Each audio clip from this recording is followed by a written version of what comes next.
പൂക്കളാണ് പുതിയ വിശേഷം. പൂക്കൾ നിങ്ങൾ രണ്ടുപേരും അതനുസരിച്ചുള്ള ഡ്രസ്സിങ്ങിലായിരുന്നോ ഇന്ന് ഇറങ്ങിയത്? തീർച്ചയായിട്ടും ഒരിക്കലും ഒരു കോയിൻസിഡൻസ് അല്ല, പ്ലാൻ ചെയ്തിട്ടതാണ്. ആണല്ലേ? ഹൻസിക എങ്ങനെയായിരുന്നു ചേച്ചിയുടെ കൂടെ അഭിനയിച്ചപ്പോ? ചേച്ചി ഡയറക്ട് ചെയ്യുന്നു, അഭിനയിക്കുന്നു, പ്രൊഡ്യൂസ് ചെയ്യുന്നു, അതും ഇങ്ങനെ ഇൻവെർട്ടഡ് കോമയില്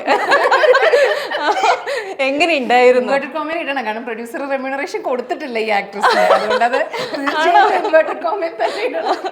എങ്ങനെ ഉണ്ടായിരുന്നു പരിപാടി? നല്ല എക്സ്പീരിയൻസ് ആയിരുന്നു. കാരണം അമ്മു ഇപ്പം എന്തെങ്കിലും ചെയ്യുവാണെങ്കിൽ ഭയങ്കര ഫോക്കസ്ഡ് ആയിരിക്കും, അമ്മുനെ എല്ലാം ഇങ്ങനെ പെർഫെക്റ്റ് ആക്കണം. അപ്പം എനിക്കറിയായിരുന്നു ഇത് ഷൂട്ട് ചെയ്യുമ്പോൾ തന്നെ ഇത് gonna B A great thing, നല്ലപോലെ വരും.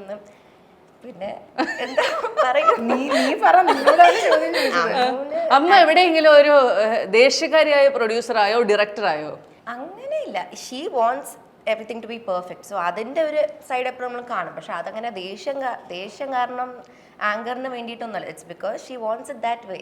അതുകൊണ്ട് it was very nice working with. പിന്നെ ടീമിലുണ്ടായിരുന്ന എല്ലാവരും അമ്മൂന്റെ ഫ്രണ്ട്സും ആണ്, അപ്പോൾ എനിക്കും പരിചയമുള്ളത് തന്നെയായിട്ട് it was A very nice experience. ആണോ? നമ്മൾ ലൂപ്പിലിട്ട് കണ്ടതാണ്, അപ്പൊ അതുകൊണ്ട് ഏറ്റവും കൂടുതൽ ഹൻസിക ബുദ്ധിമുട്ടിയ ഒരു സീൻ ഏതാന്ന് പറഞ്ഞാൽ നമുക്കൊക്കെ റിലേറ്റ് ചെയ്യാൻ പറ്റും. അതിൽ ഏതായിരുന്നു ആ scene?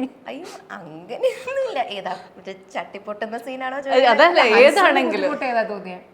If at all U felt little ബുദ്ധിമുട്ട്? ഇല്ല, ഇറ്റ് വാസ് നൈസ്. എല്ലാം അങ്ങനെയല്ല. ഇപ്പൊ കുറെ പേര് വിചാരിക്കും ഞാൻ ആ കരയുന്ന സീൻ എനിക്ക് ഭയങ്കര ഫീൽ ആയിട്ട്. ഇത് നമുക്ക് സ്ഥിരം നടക്കുന്നതന്നെ. അല്ല എന്തെങ്കിലും അങ്ങനെയല്ല ഉദ്ദേശിച്ചത്. ഇപ്പൊ if I break something of yours, of course you will react. ഇപ്പൊ ഞാൻ അമ്മു എന്റെ അങ്ങനെ, അപ്പൊ യൂഷ്വലി എന്താണ് നടക്കുന്നത് അത് തന്നെ നമ്മൾ കാണിച്ചത്. അങ്ങനെ അമ്മുന്റെ എന്തെങ്കിലും ഷൂട്ടിങ് കാരണം ഞാൻ ഒറിജിനലി ഷൂട്ട് ചെയ്യാൻ ഇവക്ക് ഭയങ്കര എക്സൈറ്റ്മെന്റ് ആയിരുന്നു. ഞാൻ ഇവളോട് പറഞ്ഞു, ഹൻസി ഇനി കാരണം ബാക്കിയെല്ലാം കാഷ്വൽ അല്ലേ, അങ്ങോട്ട് നടക്കുന്നു ഇങ്ങോട്ട് നടക്കുന്നു, വീഡിയോ എടുക്കുന്നു. അപ്പൊ കരയുന്നത് മാത്രമായപ്പോ ഞാൻ പറഞ്ഞു, ഹൻസിക ഇനി നിന്റെ പെർഫോമൻസ് സീനാണ്, നീ പോയി കുറച്ച് വിഷമൊക്കെ ക്രിയേറ്റ് ചെയ്തോളൂ. നമ്മള് കുറച്ച് ഹൻസിക്ക് എവിടെയെന്ന് പറഞ്ഞു നോക്കിയപ്പോ ഇവള് മാറി ഒരു മതിലിന്റെ അടുത്ത് മറ്റേ ഷമ്മിയെ പോലെ ഇങ്ങനെ തിരിഞ്ഞു നിൽക്കുവാണെ. നമ്മളിങ്ങനെ അപ്പൊ ഇവള് ഞാൻ ഹൻസിക്കാന്ന് വിളിച്ചപ്പോ ഇവള് തിരിയുമ്പോ ഇവളുടെ കണ്ണ് ഫുൾ നിറഞ്ഞിരിക്കുക. അപ്പൊ നമ്മള് മറ്റേ ഇങ്ങനെ അയ്യോ ഹൻസിക. അപ്പൊ ഞാൻ ചോദിച്ചാ ശരി വന്നോ. അപ്പൊ ഹൻസിക ചോദിക്കാം, ഇത്ര വിഷമം മതിയോ അതോ ഇതിൽ കൂടുതൽ വിഷമം? നമ്മളൊക്കെ മറ്റേ ഇങ്ങനെ കുഴപ്പമില്ല